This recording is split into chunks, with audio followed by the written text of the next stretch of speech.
Well, now more people are coming in, so that's good. Hi, Sally. Yes, Anel. I just wanted to let you know that I just emailed you a text or a copy of the tech chat messages that came through earlier today. Anel, I am barely able to hear you. Hold on just one second. Let me adjust my audio. Just one second. I'm going to put my earphones in. That might help.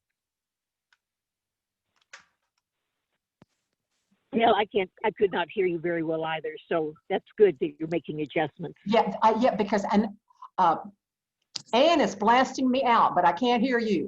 Okay, hold on just a second. Okay. You're blasting me out in a good way, Ann. Is that any better? All right. I'd say I can. Yes, some. Okay. Sally, I just emailed you a list of the chat text from earlier today, so that if those questions don't get asked during this meeting and you think they might be important, you can refer back to that. So if you want to check your email before we go on and maybe print that out, you can. Well, I think probably it's a little bit late for me to print it out, Anel. Okay. This is what I asked. This is what I asked Linda Snyder to do. Okay. I asked Linda to be poised. She's reviewed that information that you're talking about. Okay. She said she would take notes, and I will tell people when we get to that point in the presentation, I'm going to tell them that we've tried to capture most of the questions from the earlier presentation, and that Linda Snyder will put those questions into the chat box, so that they will have the benefit of those questions as we go along. But there's also, at the same time, they're welcome to insert their own questions, and we've got time for both. Okay. Would you like me to send that to her, or so that she has the complete list? I don't think at this point in time, we've been through it. I think that she's prepared how she's going to handle it. Okay. Sounds good. Anel. Oh, we had Peggy Benalis for a minute and she dropped off. But Anel, yes, if you, but I thank you for that, because when I have time, I'll go back and look at the email, and we'll make use of that information for future presentations. Thank you very much. Yeah. Okay. You're welcome. That's great. And Anel, Sally had a question about the names of people who are attending. Their name appears on the screen when they sign in, right? And then, do you have a copy? Will you have a copy of that to share with Sally? I don't know. I'll have to go back and look, and if I can pull that up, I certainly will. Great, thank you. Okay. Peggy had trouble getting on. Peggy Benalis, she couldn't get into the 11:30 meeting, so she was going to try and get into this one. And now I tried to use the Zoom. I had to use the link to get in. I couldn't get in using the password. And then there she is. She's back again. I was hoping she's not having trouble. She maybe internet issues. Good. Well, if she can't do the video, she could do that dial in. Yeah. And she'll come straight in. Peggy's to get the audio.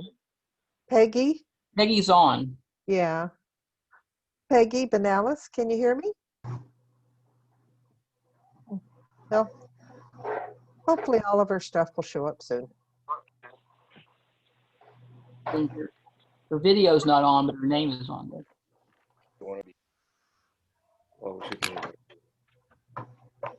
And I'm not going to pause the recording because that caused issues earlier.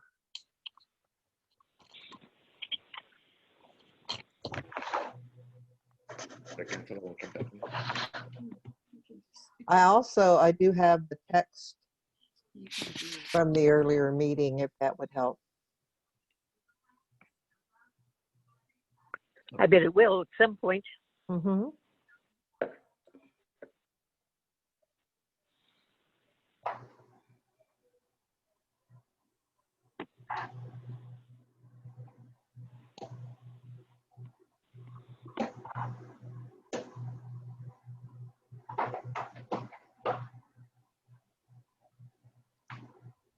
Lois, did your issues, you texted me. Yes, I could not use it would not let me in when I tried to use the meeting number and the passcode, but the link allowed me to come in. Okay, good. So thank you. But I don't know why the other one didn't work. Okay. Still worried about Peggy. Let's see if I can get her in.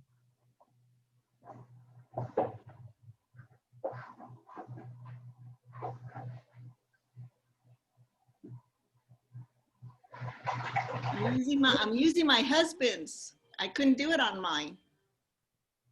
Are you in both places? There she You're- is. Okay, great. You're in Right. 2 places now. You're, I'm in 2 places. yeah, you're Uh-huh. still showing up as a non-video on another site. We won't Oh, mess with it though. We'll just leave it. We'll just leave it alone.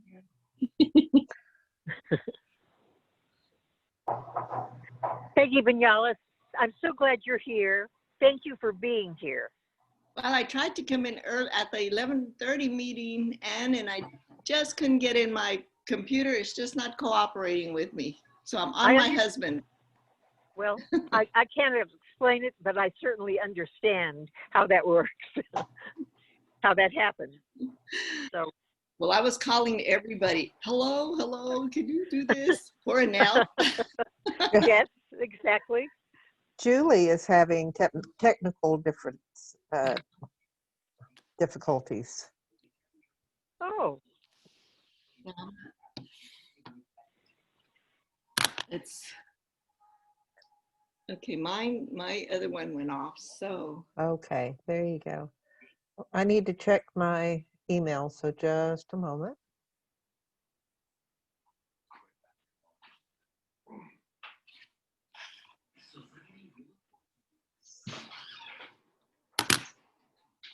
well, Sally, I heard it was a good presentation this afternoon. We got great feedback back, Peggy. Thank you. Yes.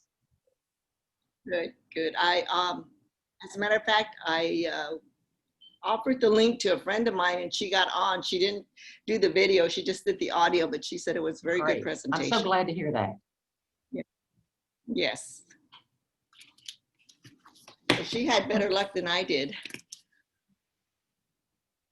Hi, Linda. Hi, everybody. Lois. How y'all doing? Hi, Alice. And great, there's Ronald. great. Glad to hear those names. Well, we I see, don't see Ronald, the we name. see Ronald's name, but we don't see his face yet. Oh, I saw him earlier. I am hiding. Oh, okay. Just wait. Now we know. That's okay. Just so long as we know why. Hi, everybody. I There's Alice. Great, great. I'm here.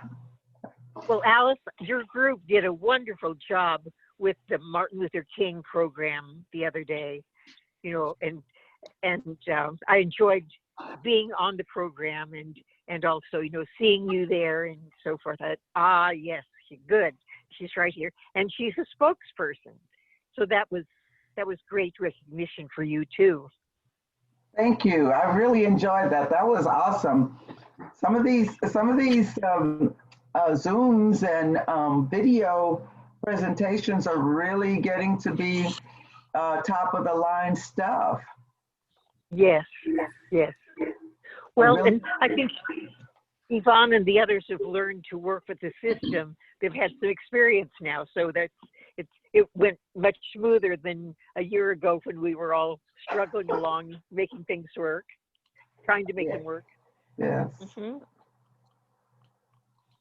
it's awesome.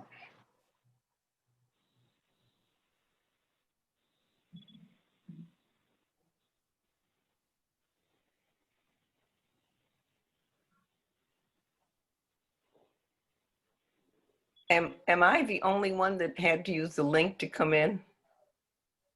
The link is No. actually the best way to come in. Yeah, like I usually like using passwords, you know, but I did use the link. That's how I got in. Yeah. But could anybody? I used the numbers, just the straight numbers. It worked fine. And they came in for you. Okay, it's me. It's me. Yeah, I'm glad me, the link was me there. too, Lois. I went to the same thing, but it was mostly me, I think, and I just Yeah. jumped on. I better do the link if I can't figure it out. Oh, good, Well, you got in, good. And Nell, what time do you have? I have 6:01. So it's time to start. Yes, So ma'am. let's do.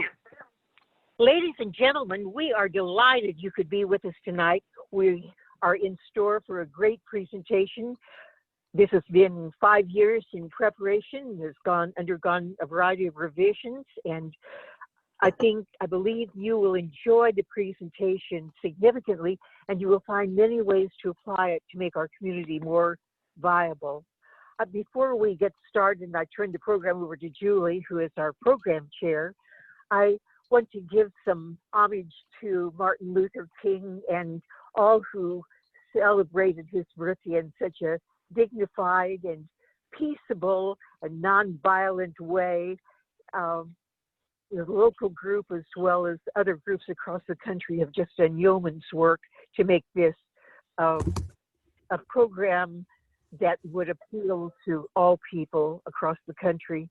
And I also want to give some homage to Melania Trump, who has done for 4 years, has just been a great advocate for children. And since children are such a big part of tonight's program that our people are going to address, I felt that it was very important we look at what Mrs. Trump has done. She's around the world and across the country several ways, hosting children at the White House and going out to visit them in daycare centers and so forth. And Be Best is a terrific program for her to have brought to the children, and I know it's been a great blessing to all of them. And now, without further ado, I want to turn the program over to Julie, who will tell you about our presenters and something about what to expect. Julie, you're on. All right, thank you.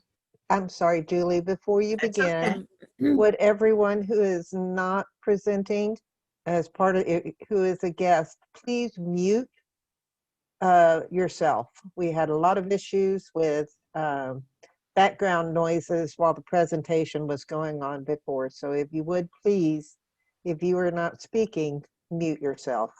Thank you.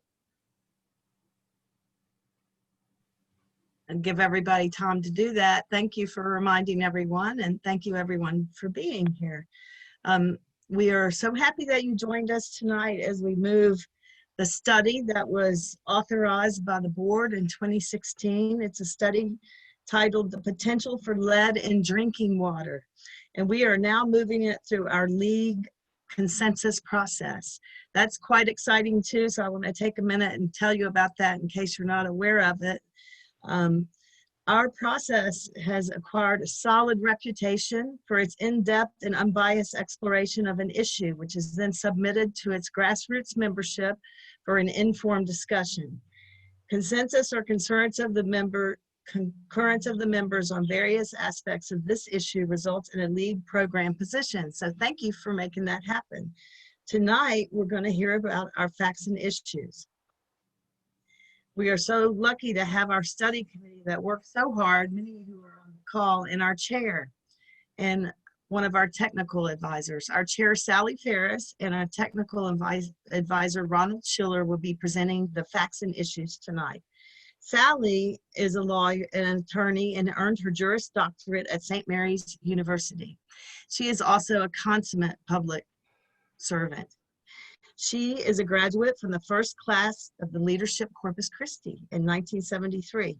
She's also been the vice chair at the Coal and Ropes Parks Bacteria Implementation Plan and actually holds that position now from 2013 to present. She was an assistant city attorney with the city of Corpus Christi from 1986 to 1995 and an assistant city attorney with the Environmental Law Development Services Division, City of San Antonio from 1996 to 2008. And our technical advisor has been Ronald Schiller. He's a retired Air Force colonel and a bioenvironmental engineer. He has a plethora of experience, many years, and we're so blessed to have him as an advisor. And Sally will be able to tell you more about him. He is a certified industrial hygienist, however, and it's quite notable that he's a former safety, environmental, and risk manager for the Alamo Community College District. In 1992, Ron Schiller earned the U.S. Air Force Outstanding Senior Bioenvironmental Engineer.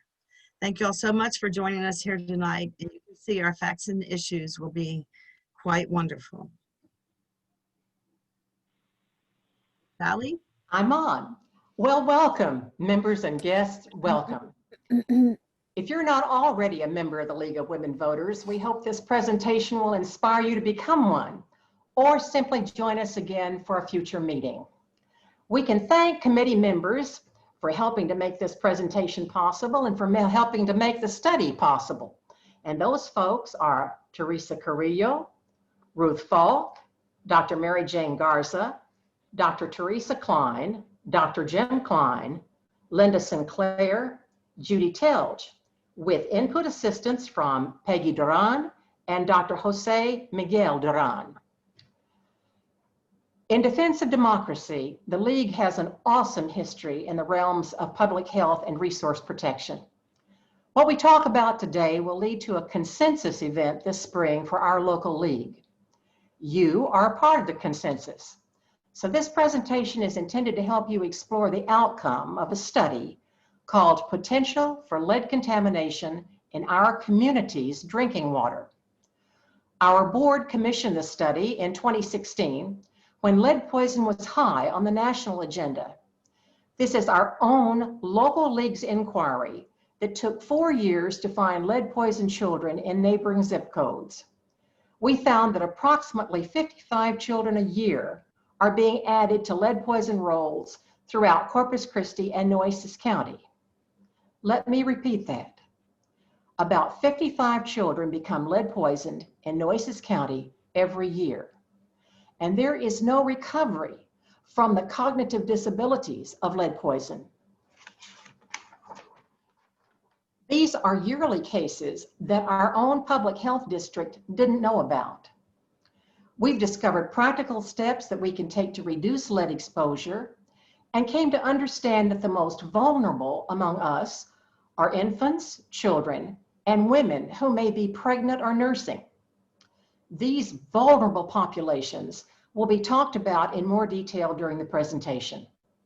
Most importantly, the study revealed that there are no health-based standards that apply to lead at your kitchen tap or in schools. That means we need education. You'll hear more detailed information about our findings and how you and your family can take steps to reduce lead risk in your drinking water. To that end, our presenter today is the study's technical advisor, Ron Schiller. Ron is a retired Air Force bioenvironmental engineer, as Julie mentioned. He's a retired certified industrial hygienist, and he has a degree in chemical engineering. Ron will lead us through the review of the facts and issues that came out of the study. Thinking ahead to the questions that you may have on your mind and the answers, use the chat function at the bottom of your screen to type in your questions. The chat function is a box in the middle bottom of the screen where you can type your questions at any time during the presentation. The committee panel and I will monitor your questions and I'll present them to Ron. We tried to capture most of the questions from the earlier presentation, and Linda Snyder is going to put those questions in the chat box so that you'll have the benefit of them too. If your screen is cutting short views of the slides, just use the vertical bar on your viewing instrument and move it to the right to reveal the whole PowerPoint. And I think with that, Ron, we're ready for you to take it away. Well, welcome, and can everybody see the facts and issues slide on their screen? Very well. Excuse me. I appreciate the opportunity to present our findings. We have been working on this, like Sally said, since 2016. And that seems to be a nice long time. It's time to kind of draw things together. And we're going to cover the facts, some of the issues, and some of the recommendations that can help us get through the situation and focus on those who are at greatest risk. Speaking of which, are the infants, the children, and the pregnant and nursing women. That's all we really want to focus on. For those who are more mature, the impact of lead on our bodies from drinking water is very minimal. But for the very young, the impact of the amount of lead they can get from drinking water, adding it to the other sources of lead, can really have a long-term impact upon their body. And thus, the most important thing I really wish everybody to fully understand, that the main purpose of our program is to focus on that at-risk group, the infants, the children, and the pregnant and nursing women. If we can get our regulatory bodies and our officials really fine-tuning their program, we can minimize the cost on the entire system by just focusing on that group. Well, as you can see on the screen, and Sally has mentioned, there is no health standard, and is correct. There is no safe level of lead in drinking water. And how do we come about with this? Well, we all know that we need certain minerals and other components to live on in our body. We need calcium, we need magnesium, we need certain zinc, we need all these various. There is no reason for lead being in our body. Our body does not need lead to survive. We don't need it. And when you look at the fact that our body doesn't need it, and the long-term ill effects upon the infants, the children, and the women who are pregnant and nursing, the risk is so much higher than any benefit of being led in there. So there really isn't any safe level. And to reinforce that issue, both the United States Environmental Protection Agency, EPA, and the Texas Commission on Environmental Quality, TCEQ, have not ever established what's called a maximum contaminant level.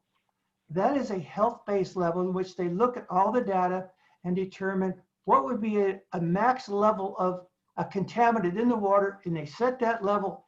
If the water system maintains that below that, they are in compliance. If it goes above that, they're out of compliance. There is no established maximum contaminant level established by the EPA or the TCEQ. But they have established what's called a maximum contaminant level goal. And that goal is basically zero. That kind of confirms that there is no good reason to have lead in our body if they're establishing a goal of zero. The one thing we did note, though, under the asterisk, you will find that the EPA has classified lead as a B2 carcinogen, which means is a probable carcinogen. And carcinogen means it can cause cancer. And a probable means that they have found it in animal species, but they have not definitely found it in humans. So that is another thing to keep in mind. I will try to put all the references up there so you can see where the information comes from. Additional findings is as there is no health Texas water utility that is based on a health standard. No Texas community water system has a health-based standard for lead. I will make a small caveat to that in a few minutes.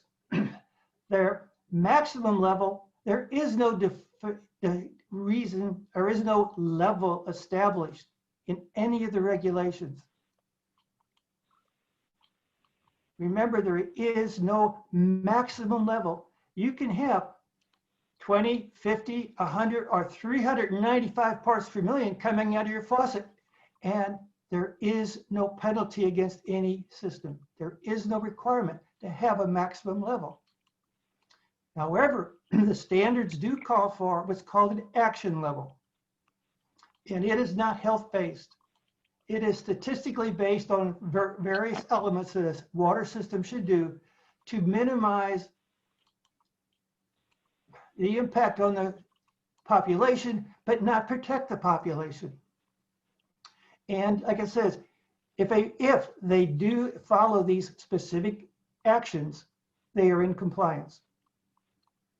In 2016, if you read the Consumer Confidence Report from Flint, Michigan, you will see that they were in compliance with the lead and copper rule requirements of both the federal and the state of Michigan. The fact that they had hundreds of homes with elevated levels of lead coming out of their faucets didn't make a thing, didn't make a difference. They complied with the education, they complied with this, they complied with the various specific elements of the lead and copper rule. Now, there is a sort of, in a basically a health-based level, maximum level coming in the water that is going into bottled water. You go to the store, you pick up a container of bottled water, the maximum level of lead that can be in that bottle is 5 parts per billion. That is health-based. If you go into the FDA and start researching, you will find exactly how they came up with that. It is based on the total amount of lead a person should ingest per day to minimize their risk. And if you have trouble sleeping tonight, I definitely recommend you go to the FDA site and start reading, and you will fall asleep. Now, notice it's in parts per billion. That's very, very, very, very small numbers. And that's the issue we need to consider. Well, how did we come up with this information? Some of our findings. Well, one, for all the people who live in Corpus Christi, you should be happy to know that we have identified that your system in Corpus Christi is in compliance with the regulatory requirements. That's good. And in fact, we found over many years that the highest level ever found in it coming out of a faucet in the Corpus Christi water systems sampling is 23.8 parts per billion. However, in our discussions with Corpus Christi Water Department, they kind of mentioned an issue with the Naval Air Station Corpus Christi. So we then started looking at that, since Corpus Christi supplies water to Naval Air Station Corpus Christi. And this is where we found some interesting items. They may not be possibly fully in compliance with all the regulatory requirements for the lead and copper rule. And in fact, if you go on the TCEQ website, you will find they have an environmental investigation has been conducted on Naval Air Station Corpus Christi in relation to the lead and copper rule and the consumer confidence report. One of the things that really caught our attention was Naval Air Station Corpus Christi in August of 2013, out of a faucet in a Navy thrift shop, had 395 parts per billion coming registered. In May of 2019, under a separate program the Navy uses called the Lead in Priority Area, Lead in Priority Areas, LIPA, they found 150 parts per billion coming out of a faucet in the Child Development Center. Now, in the Lead in Priority Area program, the Navy established what's called a screening level. A screening level. And if it's above 15, they do additional actions. If it's below 15, they don't do actions. The one thing I kind of missed to bring up before was when I mentioned there's no maximum coming out of the faucet. There is no requirement in any regulation, federal or state, to shut a water faucet off at any level. However, the Navy at Naval Air Station Corpus Christi made a decision based on documents we have that when the concentration gets to 16 parts per billion and higher, they take that faucet out of service. At 15 parts per billion and lower, they bring it back into service. And by looking at that, it appears that the Navy has determined, at least via Naval Air Station Corpus Christi, that 15 is safe to drink, 16 is not safe to drink, so we don't want anybody drinking it. 15 is okay. That's what the documents show. We'll have to see. One of the things we found also very, very important, and this is extremely valuable, that we have identified certain zip codes where children are at greater risk than other zip codes. So if we look at the location of where these zip codes are and the children, we can fine tune our education to those zip codes and maximize the information to protect the infants, the children, the women who are pregnant and nursing. What are those zip codes? Well, they're the zip codes. You can read them for yourself. The zip code at 78415 has the highest number of children who've been identified. And how did we find these out? Well, we as a group made a open records request to the State Department of Health Services, and they in turn gave us the number of children in a range between the years 2012 through 2017, and you can see those are the numbers. And the number is a range because the way the reporting is, if you have an area zip code with 5 children or less, you cannot just say, oh, it's 3 children or 2 children. You have to go 1 to 5. You cannot just say it's 3 or 2 because that quote could be perceived as finding out who's the one that's in there. So that's why the numbers change, are kind of a range. But as you can see, we can fine tune a sampling program later on. You can fine tune a sampling program to just address those major areas. And what does that mean, the 5 micrograms per deciliter? Well, the way the State Department of Health Services has set this up, all the information comes into Austin. Austin reviews it, Austin controls it, and the rules or regulations are set up by Austin. And if you're between 5 and 9 micrograms per deciliter, the normal flow is you just educate the parents, the guardians, and you continue blood monitoring. And what is involved in blood monitoring? Well, the very first monitor is a little prick on the finger to get a blood drop. And then if you start coming up at very elevated levels, then you have to go to the venous method. Well, once you've got between 5 and 9, you still continue blood monitoring. Well, what happens if you go to 10? Well, if you get to 10, then or greater, you can then have an environmental lead investigation set up. And this is which the medical provider provides the information to the state health department in Austin and with the parents or the guardians. And if the parents or guardians agree, then Austin can have an environmental investigator who is licensed in Texas to come and investigate all the sources. Could they be paint? Could be the hobbies? Could be what? Could be any of the materials. So they'll look and see what's causing this child to have elevated levels of lead in their blood.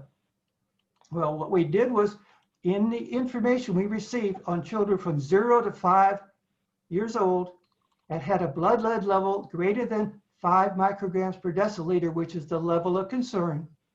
Between 2012 and 2017, there were 363 children. We did a little additional work using the Texas Department of Health Service website and extracted information on 2018, but not by zip code. We could not do it by zip code.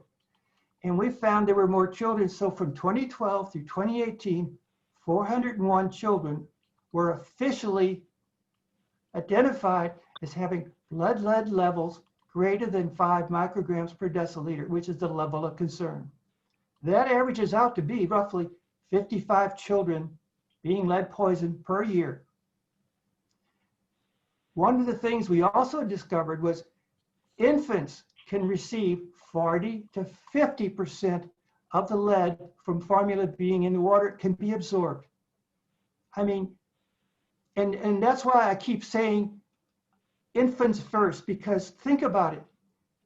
If I've got, say, the action level of 15 parts per billion and it's going into my body, I have got a lot of area that I can store it in.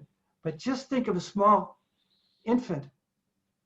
They're going to get a lot more to their body than I would get to my body. And that's why we want to focus on infants, children, and women who are pregnant and nursing. Well, how do we, now that we kind of have a basic understanding of the issues, and how can we start addressing this with our various agencies? Well, let's first look at the schools. Let's first look at the schools.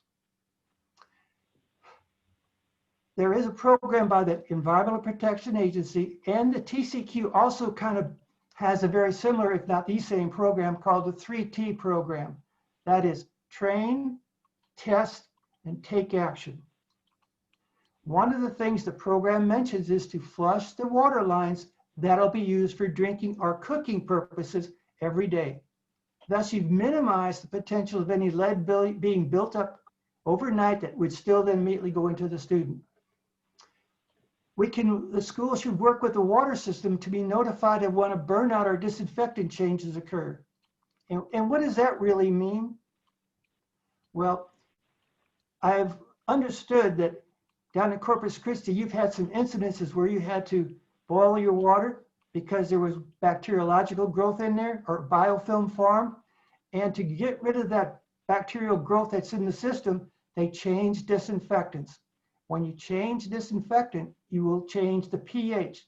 And when you start changing what's called the pH, that's the acidity of the water, you will change the ability of any protective coating on the inside of pipes to protect it. And that change will maybe cause that protective coating to slough off. And when it sloughs off, now you have water being closer to lead than you had before. One of the issues that the 3T program does is they establish a level of 5 parts per billion. So if you're greater than 5 parts per billion, you should start evaluating what is the cause of that level. Is it the faucet, or is it the lead line? Is it the water lines, or is it the service line? It's just investigate at 5 parts per billion, not 15, 5. So finally, the one thing, once the school systems start monitoring their water, they should let all the parents and the guardians know what the levels are so they have a better, more comfortable feeling that their school really cares about their children. What are the next thing we could do? We can then move from the schools to the community at large, all of them. And we could focus on that at-risk group, especially in where? Those zip codes. We could educate those people in those zip codes a lot more, focus on the schools in those zip codes a lot more. One of the things I mentioned, somebody mentioned earlier, well, why do you say infants, children, and women when we have a women, infants, and children? Why do you say that? Because there's a WIC program in Texas on that. Well, I don't want our emphasis to get caught in with women, infants, and children. Because my major concern and our major concern is the infants and the children. We want the infants first, the children second, and the women third. I'm sorry if I've made anybody who's any of the women sad that I'm a sexist, but I'm looking at infants, children, and women, but you're at least third. One of the things we can do is flush the water lines. All of us can flush our water lines for up to 30 seconds. That will get rid of any lead that may have built up over the night. Don't use the hot water tap for food preparation or drinking. Hot water has been shown to accelerate or increase the amount of lead that gets pulled out of the locations along your water line where lead is. Always just use cold water. If you want to have hot water, pull it from the cold water tap after 30 seconds, put it on the stove or in the microwave, warm it up, and then use that. One of the other things we want everybody to be aware of are water softeners. Those water softeners that take out those hard minerals like calcium and magnesium, those hard chemicals that coat the inside of the pipe. Well, if you use a water softener, those chemicals aren't going to coat the inside of the pipe, and that coating is what protects that water as it flows through the pipes. It forms a coating on the inside of the pipe, and on the inside of the pipe, that water can't come in contact with lead, so it can't pick up lead. Other things that the community at large can do is use what's called a point of use filter. That is where you, the faucet, you attach a filter that's National Sanitation Federation approved, and you can get this information by looking on various websites. including the League of Women Voters site on how to get the information on where you can get an approved lead removal filter system. One of the things, if you do use that, is to follow the manufacturer's instructions on how to remove and change out that filter to make it the most effective filter you can. All of us need to be aware of when a system is going to do a burnout, because it changes the pH in the system and can cause increase in lead levels throughout our system.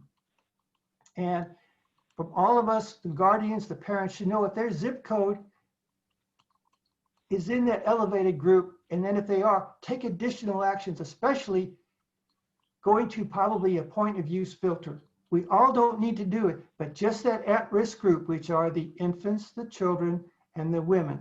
Those are the most important. Well, I mentioned earlier about everything is controlled in Austin, and it seems to be the true. In fact, when we had a meeting a year or two ago at the local Nueces County Department of Health there, they were not aware of the situation, the number of children in Nueces County that had elevated blood lead levels.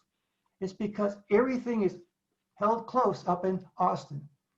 But there are provisions in the code, in the regulations, that allow for a memorandum of agreement or understanding to be developed between Austin and all the various local health departments across the state, so they can exchange information about elevated blood leads.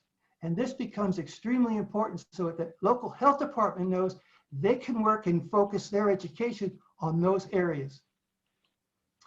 Once you've got that, and now you've got the information, the local health department can now work with the utility to refine their sampling locations to make sure it's identified in those zip codes. There's no sense in going to all over the town if you're going to come up with minimal or zero levels. If you go to a couple areas, you're going to come up with a lot. Let's focus on cleaning up this and let these kind of subside from the outside. You want to keep officials and residents informed of the status of the children who do have elevated blood leads. Again, to work with and minimize overall expansion and focus our resources just on those areas. And they can be proactive in educating the schools and the daycare centers on the health risk of lead from their children, especially in those zip codes. What can we do with the city of Corpus Christi? Well, we can educate the city to make sure they understand who we're really talking about. We're talking about infants, children, and women who are pregnant and nursing, that group. One of the things we're recommending is concurrence from the city to use what's called a further evaluation level. And that's 5 parts per billion. Well, isn't that amazing? Doesn't the FDA go 5 parts per billion? Don't the 3T program go 5 parts per billion? So we're not asking for anything that's already not out there. So if we can convince the city to look at just those houses and those structures with 5 parts per billion, we can help the city and the residents. And it says up there, somebody has mentioned, oh, this is not going to be a burden on the city. Well, I looked at all the data from the city of Corpus Christi and identified 413 lead and water samples collected from 2005 through 2020. There were only 23 results greater than 5 parts per billion. 23 samples. And when you look at where those came from, 5 locations accounted for 14 of those 23 samples. So it can't be a major burden. If they would have been with the 5 parts per billion further evaluation would have been in effect, they could have identified for those 5 locations and started finding out why they are greater than 5. And if they got it down below 5, then we wouldn't even have 14 of the 23. We'd have 9 less if they would have corrected it. So it's not a big issue. And again, you're focusing on 5 parts per billion, 5. One of the things we want to do is inform the city staff on EPA's 3T program and how to reduce the risk to children. Reduce the risk to children. We can educate the council, the city, the mayor, the water department, anybody and everybody, that 15 parts per billion is not the safe drinking water level. There is no safe drinking water level. It's only an action level. Only an action level. You take action. Well, if you go to 5 parts per billion, that's the FDA level. That's the EPA 3T level. Now that is a better number. That is a more health-based type of number. And we're going to focus on the infants, the children, and the women who are pregnant and nursing. Other things we can do with the city of Corpus Christi, well, if the city department, water department would analyze this data and focus it on those areas in those zip codes, they can then start doing schools and daycare centers in those zip codes. And by the way, the regulations do allow that you don't have to just take residential structures. You can take schools and daycare centers. All you have to do in Texas is notify the Texas Commission on Environmental Quality. That's what you're going to do. The water department can adjust its water monitoring to focus on those zip codes as mentioned. And they should always make sure that they inform all the citizens of when there's going to be a disinfectant system burnout. So let's in conclusion, what have we come up with? Well, as it mentions up there, roughly 50 plus per year. Now, if you look at over a 10-year period, that's over 500 children who have elevated blood leads. Now, granted, it is not all from water. There are many other sources, but EPA says roughly 20% of a person's exposure and up to 40 to 50% of an infant's exposure to lead can come from water. So let's make sure everybody understands that issue. Specific zip codes are we can fine tune where we need to focus our attention. And to get that information, we can if you have to use an open records request, or if there's this memorandum of understanding or agreement between the Austin and the local health department, that information automatically flows and everybody has access to it. Education is the key to protecting the at-risk group. We need to be able to pass the flame of information from what we know to what they should know. Water systems can be included in schools and daycare centers in their lead monitoring program. That's already been expressed. And water systems should publish their data by zip code. The final one is to review and verify your data. It's important that we still watch over what's going on. And before I get to questions and answers, I wish to thank everybody for allowing me to make this presentation. And I believe that you can make a difference. Everybody can make a difference if they just try. And if we focus on infants, children, and women who are pregnant and nursing, we will make a big, big difference. And possibly Corpus Christi could be the start of a program across the state and across the nation to bring into understanding that 15, that's 5, 10, 15, is 3 times higher than 5. And that's important because we know that 5 at least is somewhat health-based.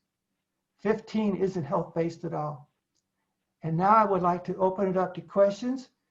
And Sally, are you going to unmute yourself? Are you going to unmute yourself? I just unmuted myself, Ron. Thank you so much for that, Ron, that run through. And we do have some questions in the queue. Hold on with me, bear with me just a moment here while I bring them up because some of them are statements. And here we go. I believe that the first question, isn't the public health district already required by law to coordinate with the local water system officials? That's a very good question. As I mentioned earlier, and I keep talking about it earlier, there is no requirement that the state in Austin, the health department in Austin, can relays the information out to the local sections. They need to set this memorandum of agreement or understanding so that information can flow. There are specific requirements on especially confidentiality, but information can flow. I know there's agreements set up with some of the larger cities across the state of Texas from Austin, So there, hopefully I've answered that question. I think what I've heard you say is that if there's an opportunity, a contractual opportunity between our local health district and the central authority in Austin to set up a contract whereby that information will flow. And I think that the question that was posed, is there any obligation required by law for the health district to coordinate with the water system with regard to lead?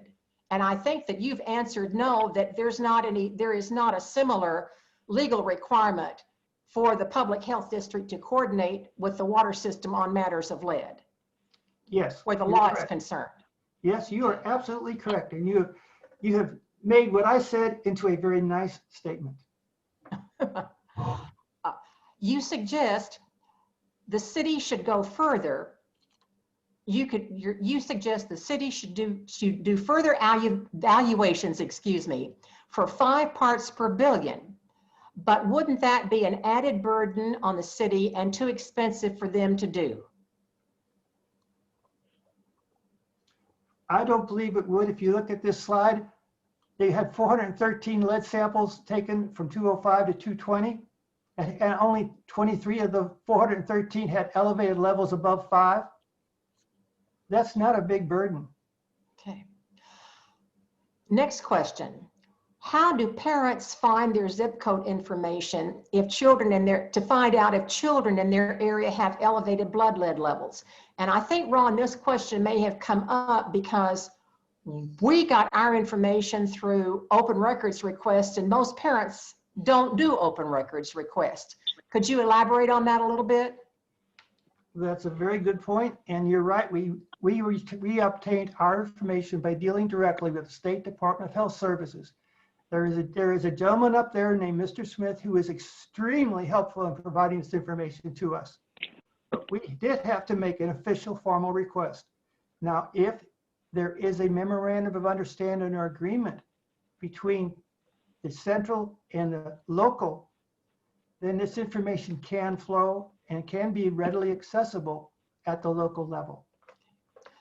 Why should the city tell customers about a burnout or something to do with disinfectant? Can you explain more?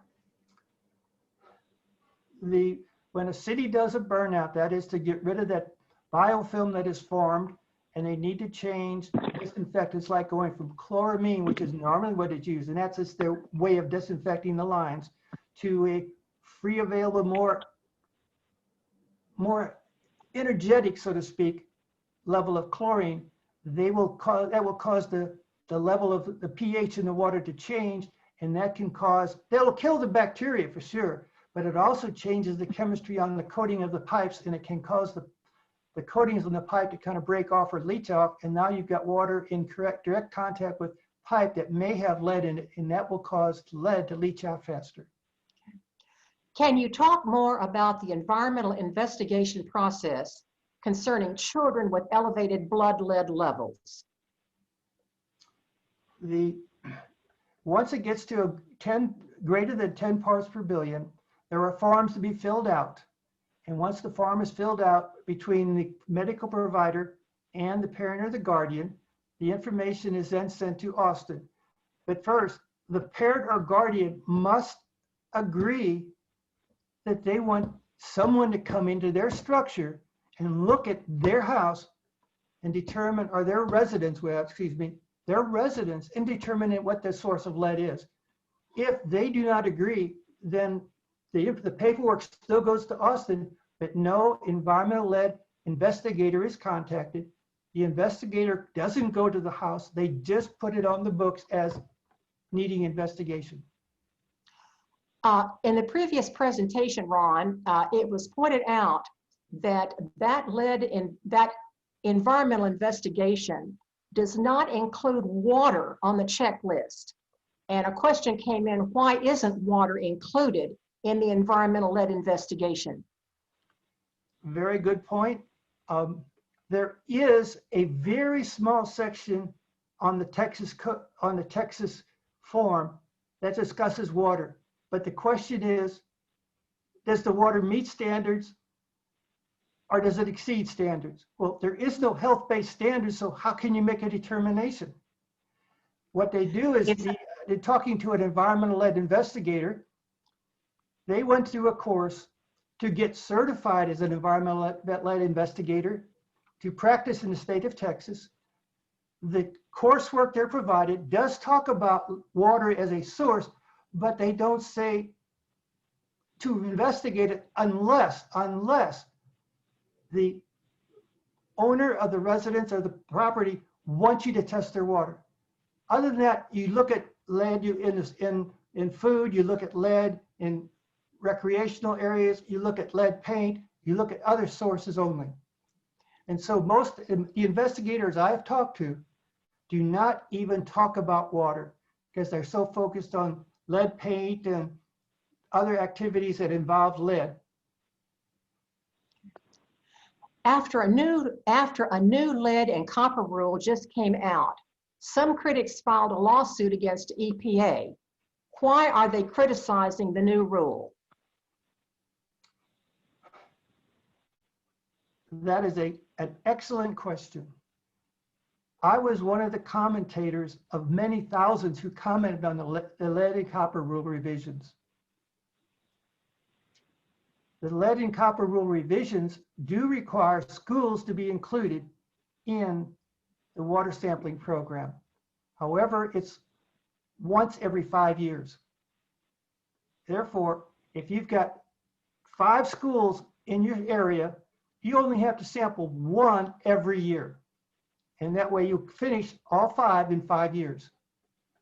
Well, if you look at the data that comes out of on the websites from the various entities like Corpus Christi. In fact, Corpus Christi a few years ago took 2 samples in the same year. And at least in one sample, I remember, the one reading was 8 parts per billion. The next reading was 2 parts per billion. And that's just in a matter of a couple of months. What can happen in 5 years? From a layman's standpoint, Ron, and I don't get into the depths as you do, I do recall that one of the criticisms of the revisions was that they still did not establish a health-based standard. Is that your recollection? That is a very good point. They do not, but they have added something new. It is called a trigger level, and that's at 10 parts per billion. So you've got an acid level at 15 and a trigger level at 10, but it is not health. They are not health-based. They again require water systems to do certain things, and if the water systems do those certain things, they're going to be in compliance. It doesn't matter what's coming out of the faucet, as long as they do those certain things, they'll be in compliance. Miss Alice Hawkins asked this question. She says, what is the primary source of lead in our water system? The primary source is basically from anywhere from the meter to the faucet. In some cases, probably not a lot of them in Texas compared to those facilities up north, where the service line from the meter to the house is lead. Most times in Texas, it's not going to be that way, but there could be some lead service lines. It's once it gets into the house where you might have copper pipe that has been joined together by lead solder. It could be old fixtures where the material of that faucet is higher content of lead. That's where the lead can come from. That's why you should try to flush your line for about 30 seconds to get most of that water line cleared out, so any lead that could have permeated from the surface of the water pipe is now flushed out. You made reference to a lot of lead service lines back east.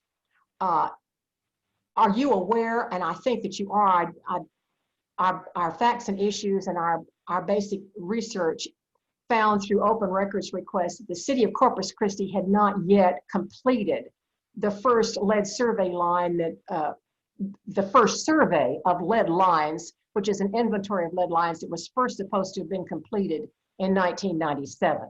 Is that your recollection?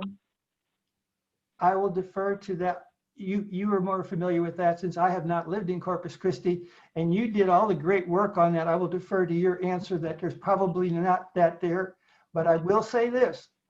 having lived up north in Ohio, Missouri, Nebraska, that there is a greater chance of it being on the service lines up there than down in the south. By the way, I did live in England, and I know that when I lived in England, we had lead service lines. We had water tanks that were painted with lead on the inside of the big storage tanks. Is that something, is lead on the inside of a storage tank? Is that common in this country? It was for a long time, but I believe over the many years since the late 70s, early 80s, most utility systems have cleaned off that lead protective coating that was on there and replaced it with other materials. Okay. But I cannot say that for sure that every water tank does no longer have lead-based paint or lead-based primer in a water tank. Julie asked, is lead poisoning cumulative? If so, isn't it best to have the lowest standard possible? That is a wonderful statement. You always want to have the lowest level of any contaminant that is not meant to be in your body. Okay. And just think, as I mentioned earlier, if it's in an infant or in a child or a woman who's pregnant and nursing, and what does that mean? Well, the woman who's nursing and pregnant, she can be transmitting that to her, either the fetus or to the infant through feeding. So that's how that's going. And if you look at an infant or a small child, I would dare say they have a very much longer time to make history than I have time to make history. So and that I can have a little bit more in my water and not worry about my longer history making compared to an infant. And that's what we want to do, protect our future generations. We can't control what we've already got in our body, but we can protect our future generations. How do we know we're buying a filter for attaching to our faucets that really works to reduce lead?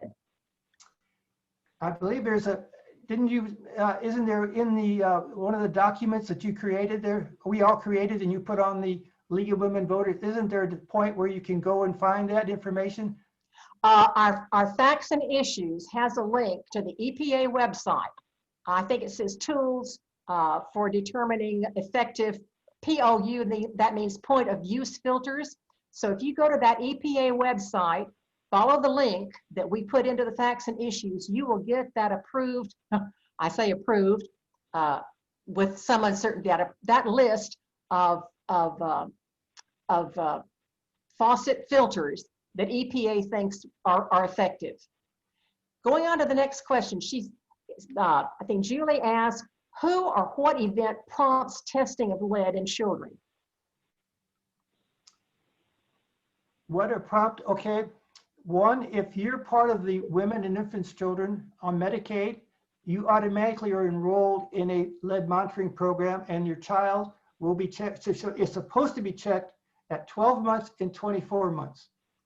Now, if you're not in that group, then you can, and you don't qualify for the Medicaid program, then there's no requirement other than the parent asking their medical provider, their pediatrician, to have a lead sample, blood lead taken. And like I said, the first one is going to be a small pinprick, a blood drop to see what its level is. If that is elevated, then you start looking at doing venous monitoring and go from there. Okay. If the state and local health district haven't taken some sort of action about the 55 kids a year with lead poisoning in Nueces County since 2012, does that mean it's considered pretty normal? I guess pretty normal with regard to the number of lead poisonings. Well, Nueces County cannot be at fault. As I mentioned, they're not in the loop of getting the information from the state. Well, is there a statistical, I think that what she's asking, is there a statistical number that makes this level or this many lead poisonings a year statistically acceptable? I personally do not believe any child should be as part of a statistic. Does a reverse? You can look at it from a statistic point of view and say, oh, well, look, we have 1.83% of the children that were tested came up elevated. 1.8, that's small. Well, If my child is in that 1.83%, I'm not happy about it. Okay. All And those in that regard, remember, all those statistics mean infants and children. You don't see the names, you don't see the faces, but they are real people. And that's what we want to focus on, are the real people, not the numbers, not the statistics, the real people. does reverse osmosis system remove lead? It will minimize the ability for lead to leach from your lines if you have it right next to your faucet. Now, if you have it as a point of entry into your house, that won't help as much because you have all that surface line to your faucet. But if it's right next to the faucet, or if it's an independent system where you don't even go to your normal faucet, just has a separate spigot out of your reverse osmosis, then you're going to minimize the risk of lead in your body. Ms. Hawkins asked, how does microgram per liter relate to 15 parts per billion? If you could kind of touch on that translation or that transposition. Micrograms versus parts per billion. Basically, it is the same. So if we're talking about 15 micrograms per liter, we're saying that's the same thing as saying 15 parts per billion? Yes. Okay. Is there a way to capture the first flush water before we use it so it isn't wasted? I think that that's a conservation question. Yes, it is. And I will recommend that you conserve all the water you can, and at first flush, put it into a large enough container so that you can then either water your flowers inside or go outside and water your plants or your yard, and just throw it on your yard. Don't let it go to waste. Okay, but that doesn't apply to vegetable gardens. We don't want lead in vegetable gardens, right? Yes, that would be a very small amount of lead going into a vegetable garden. I just don't want it going into infants. I'm a little less concerned about tomatoes, but you know, the other things in the shrubbery than I am about an infant. Well, we don't want kids or nursing women to get a hold of those tomatoes. Is a fridge filter sufficient for filtering out lead? It is sufficient as long as you change the filter by the manufacturer's recommendations. Okay. Ms. Hawkins again asked, she says, is the 78415, that's the number 1 zip code for lead poisoned children, still the highest point ppb parts per billion in Corpus Christi? So I think that what she is asking there, she's recognized that 78415 is the number 1 for child poisonings. Does that relate to parts per billion in the water system, Ron? Do we have that information? I know I have compiled that information, but I cannot give it to you off the top of my head. If I need to, I will look it up later, and we can then, if you need to, post it on the site once I find it. I cannot say for sure that 78415 has got also the highest water levels, because the water district doesn't necessarily sample all those same places. Okay, we'll do some follow up on that. Yeah, I need to make a note there. Ms. Hawkins. And while you're making that note, there is another question that has to do with using hot tap water for cooking or drinking in regard to the instant hot water devices. That's a tankless water heater that keep water in near boiling temperatures for on-demand use. So what is the situation with a tankless water heater with regard to the potential for lead risk? If your hot water heater, your instant water heater is right by your faucet, it's not as great as if your hot water heater is in your garage, because hot water has a tendency to cause lead to leach out a little bit faster. Well, if you're right at the faucet, then you have minimal chance of that lead being leached out compared to being all that water service line throughout your house. Okay. So it would help, but why even use hot water? Why don't we just use cold water and not worry about that? Well, I think that some people have those instant hot or tankless hot water heaters, and they would want to know. Julie says, and I'm going to go fast because I think we might be pressed for time. Julie says, she states on IDA, she says, perhaps the city could use the reverse alert system to notify us of burnouts. That makes sense. What do you say is the minimum length of time to turn on our faucets before we use the water? That's that flushing time you were talking about. And that would be during a burnout. Okay. Is that what you're saying? It's a burnout? Because we're going to stay with 30 seconds basically. Okay. Well, no, this is not necessarily during burnout. I think this is just, if you know you haven't used the water and it's been sitting there. If you're going to turn on your faucet before you use it, you drink from it or you cook with it, how long should you let that water run? Again, we always recommend, everybody recommends at least 30 seconds. Okay. Miss Catherine Maston asks, she says, when you say, and I think this has to do with the five or the elevated, the small number of exceedances in the city system, she says, when you say 5 locations, do you mean 5 specific houses or within 5 zip codes? No, it's a very good question. I'm sorry I didn't make that point clear earlier. It is 5 residences. What the city does is they give a residence a lead and copper rule number. And you're supposed to maintain that same number for all your sampling. And thus, when I looked at that number came up. Those 5 residences had 14 sample results greater. So 5 separate residences had, my God, that's, 5 again. Had. You're stuck on 5. We are hung up on 5s because Okay. I got a handful of fingers that are 5 plus a thumb. Ms. Hawkins wants to know, does the league have plans to inform the city leaders about this report? Ron, you may not be in that loop because our program vice president, Julie Rogers, I am aware, and Julie can comment on this, I'm aware that Julie has sent that information to her contact in public affairs at the city. I don't know what that contact of the city is going to do about that.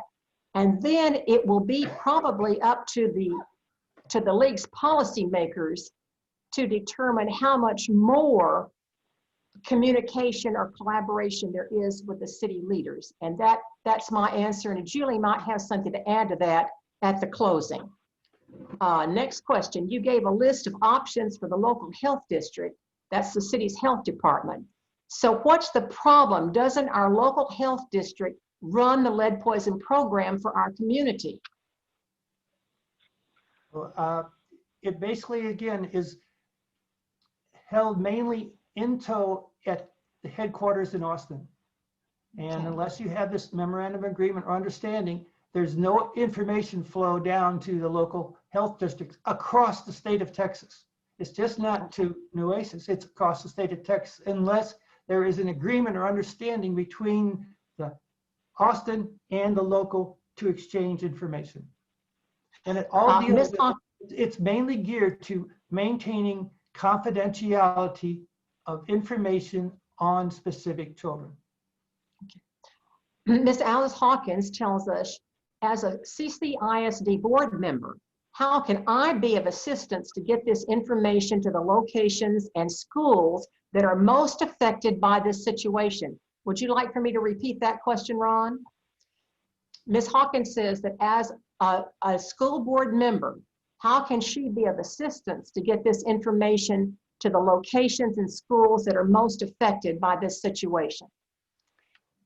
I am really, really happy that I was asked that question.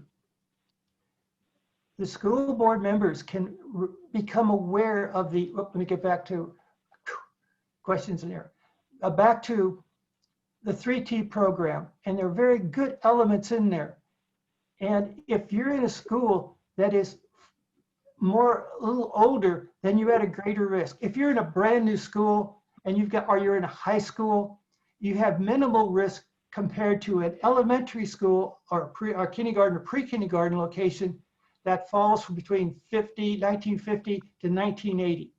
If it was built in there, you probably have plumbing that has got lead in the solder and lead in the fixtures. And by knowing the 3T program and just flushing your lines, you will minimize the risk to the children. And if you can work with the water district to have them include your school, this location, in their water sampling program to sample a couple of the faucets, you will have a better understanding of what the issue is. And if you come up with levels that are greater than 5 parts per billion, you then do further evaluation. You don't have to shut the water down. You just. I think what I hear you saying, Ron, is that if Miss Hawkins were to take the initiative to bring this before her board, you would be willing to provide the explanations in a presentation or provide backup support. I would love to help anybody who is interested in improving the lives of children. Great. Let's see, there is another one here. It says up to what age for children? I'm not sure where that question, what that question pertains to. Up to what age? This came from Judy Tilge.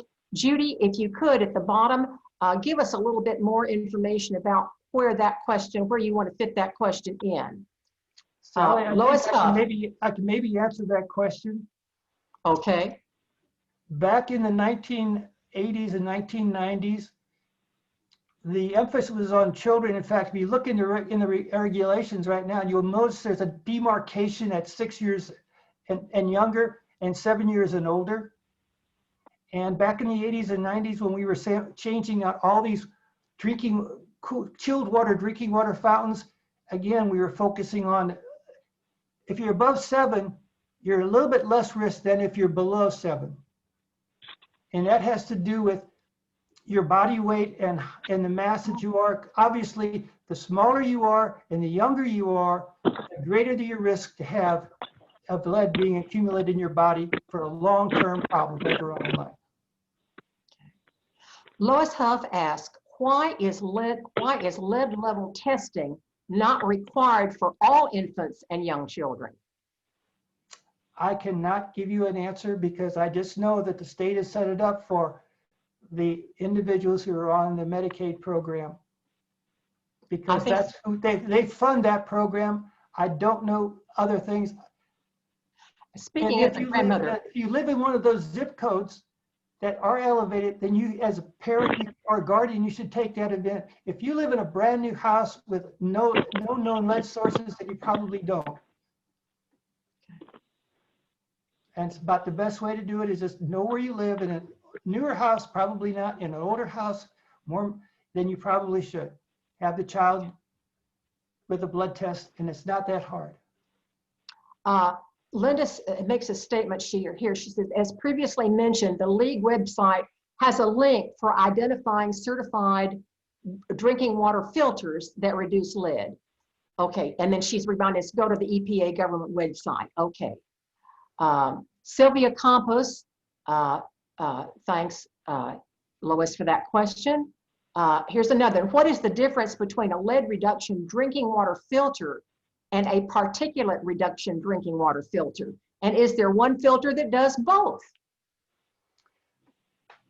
That is a very good question. I cannot give you a complete answer, but what I probably can tell you is that a lot of times the lead that is coming out of the faucet is not necessarily pure atoms that have been mixed. They're probably in with the particles that have been sloughed off the inside of the pipe, and a particulate filter will collect all that particulate matter. But again, that's only my opinion, and I reference you to looking at what it is approved for, and a particulate may be approved for lead and it may not be, and that would be the better way to do it, to see if it is particularly noted to be for lead. Our next question comes from a gentleman who says, this is silly, Councilman Michael Hunter. Well, if this is, welcome, Councilman Hunter. He says, I just want to let you all know that I plan on sharing this information with other city council officials. City, not, oh, I'm sorry. He says city. He says, this is city councilman. All right. Yeah, he corrected himself in the next sentence. Well, thank you, Councilman Michael Hunter. We appreciate that. Judy Telge then asked, she says, children have been identified as at risk up to what age most at risk? Oh, I think she says, she says you answered her question. Yeah. Thank you. When we were talking about, very good. Well, we have come through all of the questions in the chat box, and we're running 7:15. I don't know how much time Anil was going to let us have, but I think it's probably time for me to hand it back. But I want to thank you all so much for joining us. Thank you especially to the board and the research committee who made this presentation possible. We hope it benefited your understanding of the study. Please email me if you have any questions about the study or the consensus process. My email address is in the local league's monthly newsletter known as The Voter, and I'll get your questions to the right person if I can't answer them. This presentation has been part of the league's consensus process that will culminate in a position statement from the local league this spring. Our documents, known as Facts and Issues and Consensus Questions, can be found on the League of Women Voters Corpus Christi website under Studies and Issues. Good night, good afternoon, as the case may be. Please know the committee wishes you farewell, along with our very best wishes for your health and safety during this very difficult period.